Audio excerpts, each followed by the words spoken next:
Legend has it, in a humble village in Mexico, there lived a beautiful woman named Maria.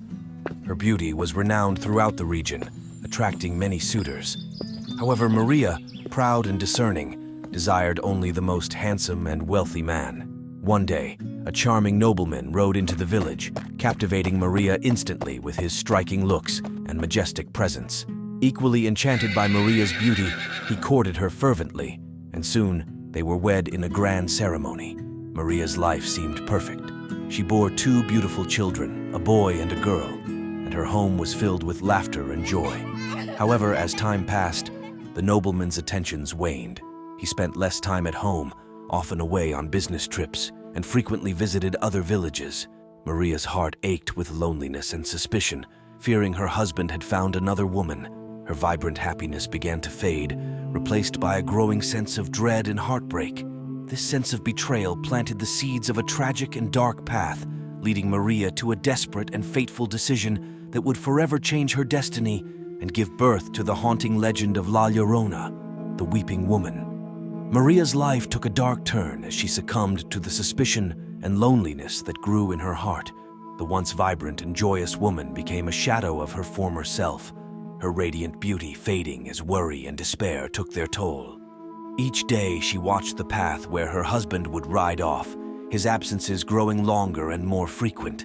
Her fears were confirmed one fateful evening when she saw him riding through the village with a young, elegant woman by his side, laughing and smiling as if he had no care in the world. Maria's once vibrant spirit descended into a tumultuous abyss of anger, jealousy, and heartbreak. She felt betrayed and humiliated, her love turning into an all-consuming rage. The nights grew darker as her mind was consumed by visions of betrayal and heartbreak. Her home, once filled with laughter, now echoed with her anguished sobs.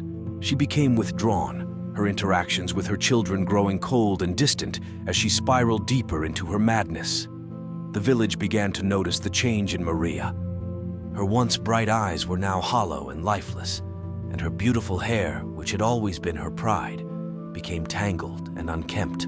She wandered the village in a daze, her thoughts a chaotic mix of anger and sorrow. Her children, sensing their mother's growing instability, clung to each other for comfort, their innocent hearts unable to understand the darkness that had enveloped their once loving mother. In her tormented state, Maria began to harbor a terrible, desperate idea that she believed would end her suffering. She thought that if she could eliminate the source of her pain, she might find peace. This idea grew and festered in her mind until it became an obsession, a singular focus that blotted out all reason and maternal love. One moonlit night, under the veil of darkness, Maria's desperation reached its peak.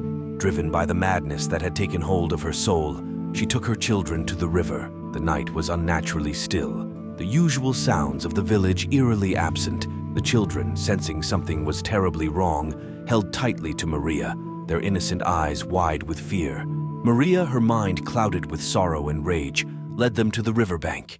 The moon cast a ghostly glow on the water, making the scene appear otherworldly. With tears streaming down her face, Maria whispered apologies to her children, her voice choked with anguish.